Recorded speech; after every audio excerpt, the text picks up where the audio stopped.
1901 ਦਾ ਜਿਹੜਾ land ਅਲਾਈਜਨ act pass ਕੀਤਾ ਕਿ ਕੋਈ ਵੀ ਜ਼ਮੀਨਦਾਰ ਜਿਹੜਾ ਹੈ ਉਹ ਆਪਣੀ ਜ਼ਮੀਨ ਜਿਹੜੀ ਹੈ ਨਾ ਤਾਂ ਉਹ ਕਿਸੇ ਨਾਨ ਐਗਰੀਕਲਚਰਿਸਟ ਨੂੰ ਗਿਰਵੀ ਰੱਖ ਸਕਦਾ ਹੈ, ਨਾ ਉਸ ਨੂੰ ਵੇਚ ਸਕਦਾ ਹੈ।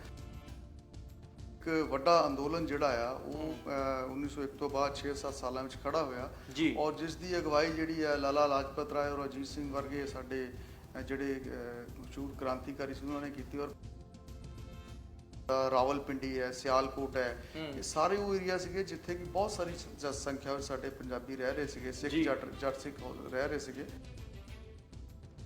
ਇਹ ਤੁਹਾਡਾ ਵਾਈਟ ਮੈਨਸ ਦਾ ਬਰਡਨ ਇਹ ਹੈ ਕਿ ਤੁਸੀਂ ਪੂਰੇ ਦੁਨੀਆ ਦੇ ਲੋਕਾਂ ਨੂੰ ਖਤਮ ਕਰਕੇ ਆਪਣਾ ਰਾਜ ਕਾਇਮ ਕਰਨਾ ਚਾਹੁੰਦੇ।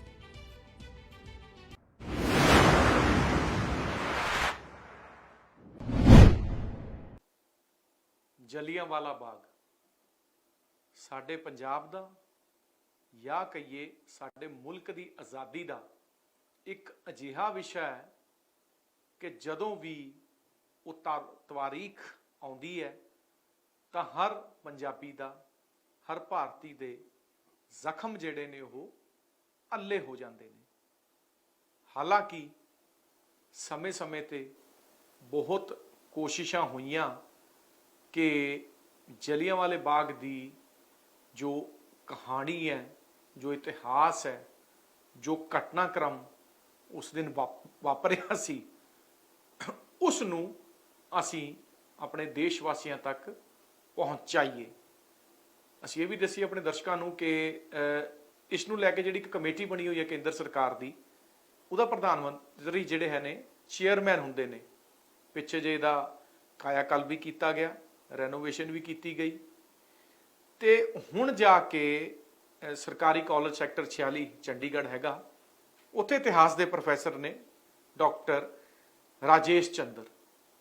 1919 ਦਾ ਉਹ ਕਾਂਡ ਸੀਗਾ, 2019 ਵੀ ਲੰਘ ਚੁੱਕਾ ਹੈ। ਭਾਵ ਆਪਾਂ ਮੋਟੇ ਤੌਰ ਤੇ ਦੇਖੀਏ 102 ਸਾਲ ਹੋ ਚੁੱਕੇ ਨੇ, ਇੱਕ ਸਦੀ ਬੀਤ ਗਈ ਹੈ ਇਹ ਘਟਨਾਕ੍ਰਮ ਵਾਪਰੇ ਨੂੰ। ਸਵਾਲ ਉੱਠਦੇ ਨੇ ਕਿ ਜਨਰਲ ਡਾਇਰ ਹੋਰਾਂ ਨੂੰ ਬਿਕਰਮਜੀਤ ਸਿੰਘ ਮਜੀਠੀਆ ਜਿਹੜੇ ਸ਼੍ਰੋਮਣੀ ਅਕਾਲੀ ਦਲ ਦੇ ਨੇਤਾ ਨੇ, ਉਹਨਾਂ ਦੇ ਪਿਤਾ ਸਤਿਆਜੀਤ ਸਿੰਘ ਮਜੀਠੀਆ ਨੇ ਭੋਜਨ ਕਰਾਇਆ ਸੀ ਉਸ ਘਟਨਾਕ੍ਰਮ ਤੋਂ ਬਾਅਦ ਆਪਣੇ ਘਰ, ਤੇ ਉਸ ਵੇਲੇ ਦੇ ਕੁਝ ਫਿਰੰਗੀ ਅਫਸਰਾਂ ਨੂੰ ਦਰਬਾਰ ਸਾਹਿਬ ਵਿਖੇ ਲਿਆ ਕੇ ਸਿਰੋਂ ਭੋਗ ਸਾਹਿਬ ਭੇਂਟ ਕੀਤਾ ਗਿਆ ਸੀਗਾ। ਇਹਦਾ ਸੱਚ ਕੀ ਹੈ ਤੇ ਹੋਰ ਕਿੱਦਾਂ ਦੀਆਂ ਗੱਲਾਂ ਜਿਹੜੀਆਂ ਅੱਜ ਤੱਕ ਸਾਹਮਣੇ ਨਹੀਂ ਆ ਸਕੀਆਂ ਸੀਗੀਆਂ ਸਾਡੇ ਪੰਜਾਬੀਆਂ ਦੇ, ਇਸ ਕਿਤਾਬ ਰਾਹੀਂ ਡਾਕਟਰ ਰਾਜੇਸ਼ ਜਿਹੜਾ ਹੈਗੇ ਨੇ ਸਾਡੇ ਸਾਹਮਣੇ ਲੈ ਕੇ ਆਏ ਨੇ। ਸੋ ਕਿੰਨੀ ਕੁ ਇਹਨਾਂ ਨੂੰ ਮਿਹਨਤ ਕਰਨੀ ਪਈ, ਕਿੰਨਾ ਕੁ ਸਮਾਂ ਲਿਖਿਆ ਤੇ ਕੀ ਹਕੀਕਤ ਹੈ ਸਤਿਆਜੀਤ ਸਿੰਘ ਮਜੀਠੀਆ ਵੱਲੋਂ ਫਿਰ ਆਪਣਾ ਫਿਰੰਗੀਆਂ ਨੂੰ ਭੋਜਨ ਕਰਾਉਣ ਦੀ, ਦਰਬਾਰ ਸਾਹਿਬ ਵਿਖੇ ਉਸ ਵੇਲੇ ਦੇ ਕੁਝ ਹੋਰ ਸਿਆਸਤਦਾਨਾਂ ਵੱਲੋਂ ਉਹਨਾਂ ਨੂੰ ਸਿਰੋਪਾ ਸਾਹਿਬ ਭੇਂਟ ਕਰਨ ਦੀ। ਇਹ ਹਕੀਕਤ ਅੱਜ ਆਪਾਂ ਜਾਣਦੇ ਹਾਂ ਡਾਕਟਰ ਰਾਜੇਸ਼ ਚੰਦਰ ਉਹਨਾਂ ਤੋਂ। ਸੋ ਪ੍ਰੋਫੈਸਰ ਸਾਹਿਬ, ਸਵਾਗਤ ਹੈ ਸਾਡਾ ਸਕਰੋਲ ਪੰਜਾਬ ਟੀਵੀ ਤੇ ਤੁਹਾਡਾ। ਥੈਂਕ ਯੂ ਸਰ ਜੀ। ਸੋ ਇਹ ਕਿਤਾਬ 100 ਸਾਲ ਦਾ ਇਤਿਹਾਸ ਹੈ ਜੀ, ਜੋ ਤੁਸੀਂ ਆਪਣੇ ਸ਼ਬਦਾਂ ਰਾਹੀਂ, ਆਪਣੀ ਕਲਮ ਰਾਹੀਂ ਜਿਹੜਾ ਲਿਖਿਆ ਹੈਗਾ। ਕਿੱਦਾਂ ਤੁਹਾਡੇ ਮਨ 'ਚ ਆਇਆ ਕਿ ਮੈਂ ਲਿਖਾਂ? ਸਭ ਤੋਂ ਪਹਿਲਾਂ ਤਾਂ ਮੈਂ ਸਕਰੋਲ ਪੰਜਾਬ ਦਾ ਧੰਨਵਾਦ ਕਰਨਾ ਚਾਹੁੰਦਾ ਹਾਂ ਔਰ ਤੁਹਾਡਾ ਵੀ ਅਮਰਵਾਲ ਸਾਹਿਬ ਧੰਨਵਾਦ ਕਰਨਾ ਚਾਹੁੰਦਾ ਹਾਂ, ਜਿਨ੍ਹਾਂ ਨੇ ਸਾਡੀ ਇਸ ਕਿਤਾਬ ਨੂੰ ਅੱਜ ਦਰਸ਼ਕਾਂ ਸਾਹਮਣੇ ਪੇਸ਼ ਕਰਨ ਦਾ ਇੱਕ ਉਪਰਾਲਾ ਕੀਤਾ ਹੈ। ਤੋ ਮੈਂ ਡਾਕਟਰ ਪ੍ਰਸ਼ਾਂਤ ਗੌਰਵ ਜੀ ਜਿਹੜੇ ਮੇਰੇ ਨਾਲ ਇਸ ਬੁੱਕ ਦੇ ਵਿੱਚ ਰਾਈਟਰ ਨੇ, ਉਹ ਕਿਸੇ ਕੰਮ ਕਰ ਨਹੀਂ ਆ ਸਕੇ, ਪਰ ਮੈਂ ਜੋ ਹੈ ਤੁਹਾਡੇ ਇਸ ਚੈਨਲ ਦਾ ਤਹਿ ਦਿਲੋਂ ਉਹਨਾਂ ਵੱਲੋਂ ਵੀ ਧੰਨਵਾਦ ਕਰਦਾ ਜੀ। ਤੋ ਜੋ ਇਹ ਪੁਸਤਕ ਲਿਖਣ ਦਾ ਜਿਸ ਤਰ੍ਹਾਂ ਵਿਚਾਰ ਆਇਆ ਮਨ ਦੇ ਵਿੱਚ ਕਿ ਹਰ ਭਾਰਤੀ ਜਿਹੜਾ ਹੈ ਉਹ ਆਪਣੇ ਦੇਸ਼ ਲਈ ਹਰ ਸਮੇਂ ਕੁਝ ਨਾ ਕੁਝ ਕਰਨਾ ਚਾਹੁੰਦਾ ਸੀ ਔਰ ਕਰਦਾ ਵੀ ਪਿਆ ਹੈ। ਔਰ ਮੈਂ ਵੀ ਇੱਕ ਭਾਰਤੀ ਹੋਣ ਦੇ ਨਾਤੇ, ਇੱਕ ਪੰਜਾਬੀ ਹੋਣ ਦੇ ਨਾਤੇ, ਤੋ ਮੇਰੇ ਮਨ ਦੇ ਵਿੱਚ ਇਹ ਖਿਆਲ ਆਇਆ ਕਿ ਇਸ ਘਟਨਾ ਨੂੰ 100 ਸਾਲ ਜੋ ਪੂਰੇ ਹੋ, ਇੱਕ ਸਦੀ ਬੀਤ ਗਈ ਹੈ, ਇੱਕ ਸਦੀ ਬੀਤ ਚੁੱਕੀ ਹੈ। ਤੋ ਮੈਂ ਵੀ ਕੁਝ ਨਾ ਕੁਝ ਇਸ ਇਤਿਹਾਸ ਦਾ ਇੱਕ ਟੀਚਰ ਹੋਣ ਦੇ, ਸਟੂਡੈਂਟ ਹੋਣ ਦੇ ਨਾਤੇ ਕਿ ਆਪਣੇ ਦੇਸ਼ ਵਾਸੀਆਂ ਨੂੰ ਜਾਂ ਪੂਰੇ ਵਿਸ਼ਵ ਨੂੰ ਇਸ ਘਟਨਾ ਨੂੰ ਦੁਬਾਰਾ ਤੋਂ ਨਵੇਂ ਸਿਰੇ ਤੋਂ ਜੋ ਹੈ ਉਹਨਾਂ ਦੇ ਸਾਹਮਣੇ ਲਿਆਵਾਂ। ਜੀ ਔਰ ਇਸ ਪੁਸਤਕ ਦਾ ਜ਼ਰੀਆ ਹੈ, ਹਾਲਾਂਕਿ ਅੱਜ ਕੱਲ ਸੋਸ਼ਲ ਮੀਡੀਆ ਜਾਂ ਹੋਰ ਬਹੁਤ ਸਾਰੇ ਚੀਜ਼ਾਂ ਆ ਚੁੱਕੀਆਂ ਨੇ, ਪਰ ਪੁਸਤਕਾਂ ਦਾ ਜੋ ਰੋਲ ਜੋ ਹੈ ਸਾਡੇ ਗਿਆਨ ਵਰਧਨ ਦੇ ਵਿੱਚ, ਉਹ ਹਜੇ ਵੀ ਉਨਾ ਹੀ ਹੈ ਜਿੰਨਾ ਕਿ ਪਹਿਲਾਂ ਸੀ। ਸੋ ਇਸ ਕਰਕੇ ਮੈਂ ਤੁਹਾਡਾ ਵੀ ਇਸ ਇੱਥੇ ਆਉਣ ਤੇ ਧੰਨਵਾਦ ਕਰਦਾ ਹਾਂ ਜੀ। ਸੋ ਬੜਾ ਇੱਕ ਮੈਨੂੰ ਲੱਗਦਾ ਵੀ ਉਹ ਖੋਜਪੂਰਨ ਕੰਮ ਸੀਗਾ ਇਹ ਜੀ। ਇਤਿਹਾਸ ਅਸੀਂ ਵੀ ਬਚਪਨ ਚ ਪੜ੍ਹਦੇ ਆ ਰਹੇ ਹਾਂ, ਤੁਸੀਂ ਵੀ ਆਪਣੇ ਟਾਈਮ ਚ ਪੜ੍ਹਿਆ ਹੋਣਾ, ਜੀ। ਸੁਣਦੇ ਆ ਰਹੇ ਸੀਗੇ। ਸੋ ਦਰਸ਼ਕੋ, ਮੈਂ ਤੁਹਾਨੂੰ ਦੱਸਾਂ ਵੀ ਜੋ ਮੁੱਖ ਇਹਦੇ ਚੈਪਟਰ ਜਿਹੜਾ ਹੈ ਨੇ ਪ੍ਰੋਫੈਸਰ ਸਾਹਿਬ ਵੱਲੋਂ ਬਣਾਏ ਗਏ ਨੇ, ਜੋ ਮੁੱਖ ਤੌਰ ਤੇ ਇਹਦੇ 10 ਚੈਪਟਰ ਨੇ। ਅੰਮ੍ਰਿਤਸਰ, ਇੱਕ ਇਤਿਹਾਸਕ ਪਿਛੋਕੜ, ਜਲਿਆਂਵਾਲਾ ਬਾਗ ਕਤਲੇਆਮ ਤੋਂ ਪਹਿਲਾਂ, ਇਹ ਦੂਜਾ ਚੈਪਟਰ ਹੈ। ਪੰਜਾਬ ਵਿੱਚ ਰਾਜਨੀਤਿਕ ਪਰਿਸਥਿਤੀਆਂ, ਵੀ ਇਹ ਕਤਲੇਆਮ ਹੋਣ ਤੋਂ ਪਹਿਲਾਂ ਪੰਜਾਬ ਦੇ ਪੋਲੀਟੀਕਲ ਜਿਹੜਾ ਐਟਮੋਸਫੀਅਰ ਕਿਹੋ ਜਿਹਾ ਸੀ। ਤੀਜਾ ਹੈਗਾ ਰੋਲਟ ਐਕਟ 1919, ਇਸ ਤੋਂ ਬਾਅਦ ਜਲਿਆਂਵਾਲਾ ਬਾਗ ਕਤਲੇਆਮ, ਫਿਰ ਮਾਰਸ਼ਲ ਲਾ, ਕਤਲੇਆਮ ਮਗਰੋਂ ਵੱਖ-ਵੱਖ ਜਾਂਚ ਕਮੇਟੀਆਂ। 7ਵੇਂ ਨੰਬਰ ਤੇ ਵਾਇਸਰਾਏ ਦੀ ਕਾਰਜਕਰਨੀ ਪਰਿਸ਼ਦ ਦਾ ਫੈਸਲਾ ਤੇ general Dyer the house of Commons ਵਿੱਚ ਵਿਰੋਧ, ਕਿ ਉਸ ਟਾਈਮ ਦੇ ਵਾਇਸਰਾਏ ਨੇ ਕੀ ਤੈਅ ਕੀਤਾ ਸੀ ਤੇ ਅੱਗੇ ਹੋਇਆ ਕੀ। ਫਿਰ ਜਲਿਆਂਵਾਲਾ ਬਾਗ ਕਤਲੇਆਮ, ਕੁਝ ਸਾਹਿਤਕ ਪਰਿਪੇਖ, ਉਹ ਕੀ ਦ੍ਰਿਸ਼ਟੀਕੋਣ ਸੀ। ਫਿਰ ਜਲਿਆਂਵਾਲਾ ਬਾਗ ਕਤਲੇਆਮ ਨਾਲ ਸੰਬੰਧਿਤ ਪੰਜਾਬ ਦੇ ਕ੍ਰਾਂਤੀਕਾਰੀ ਤੇ ਜਲਿਆਂਵਾਲਾ ਬਾਗ ਮੈਮੋਰੀਅਲ। ਸੋ ਪ੍ਰੋਫੈਸਰ ਸਾਹਿਬ, ਇੱਥੋਂ ਹੀ ਸ਼ੁਰੂ ਕਰਦੇ ਹਾਂ ਕਿ ਕਿਤੇ ਨਾ ਕਿਤੇ ਗੱਲਾਂ ਉੱਠਦੀਆਂ, ਭਾਵੇਂ ਉਹ ਸ਼੍ਰੋਮਣੀ ਅਕਾਲੀ ਦਲ ਦੀ ਗੱਲ ਕਰ ਲਓ ਜਾਂ ਹੋਰ ਸਿਆਸਤਦਾਨਾਂ ਦੀ ਗੱਲ ਕਰ ਲਓ, ਕਿ ਉਹ ਅੰਗਰੇਜ਼ਾਂ ਨਾਲ, ਬ੍ਰਿਟਿਸ਼ਰਸ ਨਾਲ, ਈਸਟ ਇੰਡੀਆ ਕੰਪਨੀ ਨਾਲ ਮਿਲ ਗਏ ਸੀ ਜਾਂ ਉਹਨਾਂ ਦੇ ਨੌਕਰ ਬਣ ਗਏ ਸੀ, ਗੁਲਾਮ ਬਣ ਗਏ ਸੀ। ਸੋ ਤੁਸੀਂ ਜਿਹੜਾ ਚੈਪਟਰ ਲਿਖਿਆ ਇਹਦੇ 'ਚ ਕਿ ਕਤਲੇਆਮ ਤੋਂ ਪਹਿਲਾਂ ਪੰਜਾਬ ਦੇ ਰਾਜਨੀਤਿਕ ਹਾਲਾਤ, ਉਹ ਕੀ ਸੀ, ਇਸ ਤੇ ਚਾਨਣਾ ਪਾਓ। ਦੇਖੋ ਜੀ, ਰਾਜਨੀਤਿਕ ਹਾਲਾਤ ਜਿਹੜੇ ਸੀ ਪੰਜਾਬ ਦੇ, ਉਹ 1919 ਦੀ ਜਿਹੜੀ ਇਹ ਘਟਨਾ ਹੈ, ਉਹ ਕੋਈ ਓਵਰਨਾਈਟ ਘਟਨਾ ਨਹੀਂ ਸੀਗੀ, ਬਲਕਿ ਇਸ ਘਟਨਾ ਨੂੰ ਇੱਕਦਮ ਨਹੀਂ ਵਾਪਰੀ। ਹਾਂ, ਇੱਕਦਮ ਨਹੀਂ ਵਾਪਰੀ, ਲੰਬੀ ਪਲੈਨਿੰਗ ਸੀ। ਹਾਂਜੀ, ਕਿਉਂਕਿ ਬਹੁਤ ਸਾਰੀਆਂ ਘਟਨਾਵਾਂ ਮੈਂ ਪਿਛਲੇ 15-20 ਸਾਲ ਤੋਂ ਪਹਿਲਾਂ ਤੋਂ ਉਜਾਗਰ ਕਰਨਾ ਚਾਹਾਂਗਾ ਕਿ ਜਦੋਂ 1901 ਦੇ ਵਿੱਚ ਲੈਂਡ ਅਲਾਈਨੇਸ਼ਨ ਐਕਟ ਬਣਿਆ ਤੇ ਪੰਜਾਬ ਵਾਸੀਆਂ ਦੇ ਮਨਾਂ ਦੇ ਵਿੱਚ ਜੋ ਅੰਗਰੇਜ਼ਾਂ ਦੇ ਪ੍ਰਤੀ ਜਾਂ ਸਰਕਾਰ ਦੇ ਪ੍ਰਤੀ ਜਿਹੜਾ ਰੋਸ ਸੀਗਾ, ਉਹ ਬਹੁਤ ਜ਼ਿਆਦਾ ਭੜਕ ਉੱਠਾ ਸੀਗਾ, ਕਿਉਂਕਿ ਬਹੁਤ ਸਾਰੀਆਂ ਜਿਹੜੀਆਂ ਜ਼ਮੀਨਾਂ ਅੰਗਰੇਜ਼ਾਂ ਨੇ ਫ੍ਰੀ ਆਫ ਕਾਸਟ ਸਾਡੇ ਪੰਜਾਬੀ ਭਰਾਵਾਂ ਨੂੰ ਦਿੱਤੀਆਂ ਸੀਗੀਆਂ ਨਾਰਥ ਵੈਸਟ ਏਰੀਆ ਦੇ ਵਿੱਚ ਜੀ, ਤੇ ਉਹ ਦੁਬਾਰਾ ਉਹਨਾਂ ਨੂੰ ਦੁਬਾਰਾ ਆਪਣੇ ਵਾਪਸ ਲੈਣ ਦੀ ਜਦੋਂ ਗੱਲ ਕੀਤੀ, ਫਿਰ ਦੂਸਰੇ ਵਾਰ ਉਸ ਤੋਂ ਉਹਨਾਂ ਨੇ 1901 ਦਾ ਜਿਹੜਾ ਲੈਂਡ ਅਲਾਈਨੇਸ਼ਨ ਐਕਟ ਪਾਸ ਕੀਤਾ ਕਿ ਕੋਈ ਵੀ ਜ਼ਮੀਨਦਾਰ ਜਿਹੜਾ ਹੈ ਉਹ ਆਪਣੀ ਜ਼ਮੀਨ ਜਿਹੜੀ ਹੈ ਨਾ ਤਾਂ ਉਹ ਕਿਸੇ ਨਾਨ ਐਗਰੀਕਲਚਰਿਸਟ ਨੂੰ ਗਿਰਵੀ ਰੱਖ ਸਕਦਾ ਹੈ, ਨਾ ਉਸ ਨੂੰ ਵੇਚ ਸਕਦਾ ਹੈ। ਤਾਂ ਇਸ ਤਰ੍ਹਾਂ ਦੀਆਂ ਬਹੁਤ ਸਾਰੀਆਂ ਚੀਜ਼ਾਂ ਸੀਗੀਆਂ ਜਿਸ ਤੇ ਰੋਸ ਵਜੋਂ ਜਾਂ ਜਿਹੜਾ ਟੈਕਸੇਸ਼ਨ ਜਿਹੜਾ ਸੀਗਾ ਪੰਜਾਬੀਆਂ ਤੇ ਬਹੁਤ ਜ਼ਿਆਦਾ ਲਗਾਇਆ ਜਾ ਚੁੱਕਾ ਸੀਗਾ, ਔਰ ਜਿਸ ਦੇ ਰੂਸ ਵਜੋਂ ਇੱਕ ਵੱਡਾ ਅੰਦੋਲਨ ਜਿਹੜਾ ਆ ਉਹ 1901 ਤੋਂ ਬਾਅਦ 6-7 ਸਾਲਾਂ ਵਿੱਚ ਖੜਾ ਹੋਇਆ, ਔਰ ਜਿਸ ਦੀ ਅਗਵਾਈ ਜਿਹੜੀ ਹੈ ਲਾਲਾ ਲਾਜਪਤ ਰਾਏ ਔਰ ਅਜੀਤ ਸਿੰਘ ਵਰਗੇ ਸਾਡੇ ਜਿਹੜੇ ਮਸ਼ਹੂਰ ਕ੍ਰਾਂਤੀਕਾਰੀ ਸੀ ਉਹਨਾਂ ਨੇ ਕੀਤੀ, ਔਰ ਪੂਰੇ ਪੰਜਾਬ ਦੇ ਵਿੱਚ ਇੱਕ ਕਿਸਾਨੀ ਅੰਦੋਲਨ ਜਿਹੜਾ ਸ਼ੁਰੂ ਕੀਤਾ ਗਿਆ, ਔਰ ਜਿਹੜਾ ਪਗੜੀ ਸੰਭਾਲ ਜੱਟਾ, ਹਾਂਜੀ, ਜਿਹੜੇ ਵਿੱਚ ਉਹਨਾਂ ਨੇ ਨਾਰਾ ਦਿੱਤਾ ਗਿਆ ਪਗੜੀ ਸੰਭਾਲ ਜੱਟਾ, ਔਰ 1907 ਦੇ ਵਿੱਚ ਅੰਦੋਲਨ ਜਿਹੜਾ ਸੀਗਾ ਪੂਰੇ ਚਰਮ ਤੇ ਸੀਗਾ, ਔਰ ਇਸ ਦੇ ਵਿੱਚ ਬਹੁਤ ਸਾਰੀਆਂ ਘਟਨਾਵਾਂ ਵੀ ਵਾਪਰੀਆਂ, ਜਿਸ ਤਰ੍ਹਾਂ ਅੰਮ੍ਰਿਤਸਰ ਦੇ ਵਿੱਚ ਬਹੁਤ ਸਾਰੀਆਂ ਸਭਾਵਾਂ ਕੀਤੀਆਂ ਗਈਆਂ, ਲਾਹੌਰ ਦੇ ਵਿੱਚ ਸਭਾਵਾਂ ਕੀਤੀਆਂ ਗਈਆਂ, ਜਿਹੜਾ ਤੁਹਾਡਾ ਰਾਵਲਪਿੰਡੀ ਹੈ, ਸਿਆਲਕੋਟ ਹੈ, ਇਹ ਸਾਰੇ ਉਹ ਏਰੀਆ ਸੀਗੇ ਜਿੱਥੇ ਕਿ ਬਹੁਤ ਸਾਰੀ ਸੰਖਿਆ ਵਿੱਚ ਸਾਡੇ ਪੰਜਾਬੀ ਰਹਿ ਰਹੇ ਸੀਗੇ, ਸਿੱਖ ਜੱਟ ਸਿੱਖ ਰਹਿ ਰਹੇ ਸੀਗੇ, ਔਰ ਉਹਨਾਂ ਦੇ ਜਿਹੜੀਆਂ ਉਹਨਾਂ ਦੇ ਮਨ ਦੇ ਵਿੱਚ ਸ਼ੰਕਾਵਾਂ ਸੀਗੀਆਂ, ਉਹਨਾਂ ਨੂੰ ਆਪਣੇ ਤਰੀਕੇ ਨਾਲ ਉਹਨਾਂ ਨੇ ਜਿਹੜਾ ਐਕਸਪ੍ਰੈਸ ਕਰਨ ਦੀ ਕੋਸ਼ਿਸ਼ ਕੀਤੀ, ਜਿਹਨੂੰ ਕਿਸਾਨੀ ਅੰਦੋਲਨ ਕਿਹਾ ਗਿਆ। ਔਰ ਇਹ ਅੰਦੋਲਨ ਜਿਹੜਾ ਇੰਨਾ ਵੱਡਾ ਹੁੰਦਾ ਗਿਆ ਕਿ ਬਾਅਦ ਦੇ ਵਿੱਚ ਸਰਕਾਰ ਨੂੰ ਜੋ ਹੈ ਜਿਹੜੇ ਆਪਣੇ ਕੁਝ ਫੈਸਲੇ ਕੀਤੇ ਗਏ ਸੀਗੇ ਐਂਟੀ ਫਾਰਮਰਸ, ਉਹ ਵਾਪਸ ਲੈਣੇ ਪਏ, ਔਰ ਜਿਹਦੇ ਨਾਲ ਇਹ ਅੰਦੋਲਨ ਜਿਹੜਾ ਆ ਠੱਪ ਹੋ ਗਿਆ। ਪਰ ਉਸ ਤੋਂ ਬਾਅਦ ਕੁਝ ਘਟਨਾਵਾਂ ਜਿਹੜੀਆਂ ਹੋਰ ਲਗਾਤਾਰ ਹੁੰਦੀਆਂ ਗਈਆਂ, ਜਿਸ ਤਰ੍ਹਾਂ ਵਿਦੇਸ਼ਾਂ ਦੇ ਵਿੱਚ ਖਾਸ ਤੌਰ ਤੇ ਅਸੀਂ ਗੱਲ ਕਰ ਸਕਦੇ ਹਾਂ, ਗਦਰ ਮੂਵਮੈਂਟ ਦੀ ਗੱਲ ਕਰ ਸਕਦੇ ਹਾਂ। ਗਦਰ ਮੂਵਮੈਂਟ ਜਿਹੜੀ ਹੈ ਅਮਰੀਕਾ ਦੇ ਵਿੱਚ ਜਿਹੜੀ ਹੈ ਸ਼ੁਰੂ ਹੋਈ ਹੈ, ਇਹਦੇ ਵਿੱਚ ਲਾਲਾ ਹਰਦਿਆਲ ਜੀ ਔਰ ਦੂਸਰੇ ਸਾਡੇ ਜਿਹੜੇ ਲੀਡਰ ਸੀਗੇ ਪੰਜਾਬ ਤੋਂ ਔਰ ਬੰਗਾਲ ਤੇ ਪੂਰੇ ਹਿੰਦੁਸਤਾਨ ਤੋਂ ਗਏ ਹੋਏ ਸੀਗੇ, ਤਾਂ ਉਹਨਾਂ ਨੇ ਉੱਥੇ ਜਿਹੜੀ ਹੈ ਹਿੰਦੁਸਤਾਨ ਐਸੋਸੀਏਸ਼ਨ ਬਣਾਈ ਹੋਈ ਸੀ ਜਿਹੜੀ, ਔਰ ਉੱਥੋਂ ਵੀ ਇਹ ਪੰਜਾਬ ਦੇ ਹਾਲਾਤ ਜਿਹੜੇ ਆ ਉਹ ਕਿਸੇ ਨਾ ਕਿਸੇ ਤਰੀਕੇ ਨਾਲ ਜੁੜੇ ਹੋਏ ਸੀਗੇ, ਔਰ ਜਿਸ ਦੇ ਚੱਲਦੇ ਕਿ ਪੰਜਾਬ ਦੇ ਵਿੱਚ ਫਿਰ ਜਦੋਂ ਉਸ ਤੋਂ ਬਾਅਦ ਫਸਟ ਵਰਲਡ ਵਾਰ ਸ਼ੁਰੂ ਹੋ ਗਿਆ ਜੀ, ਤੇ ਉਹਦੇ ਵਿੱਚ ਵੀ ਪੰਜਾਬੀਆਂ ਦਾ ਇੱਕ ਬਹੁਤ ਵੱਡਾ ਯੋਗਦਾਨ ਰਿਹਾ।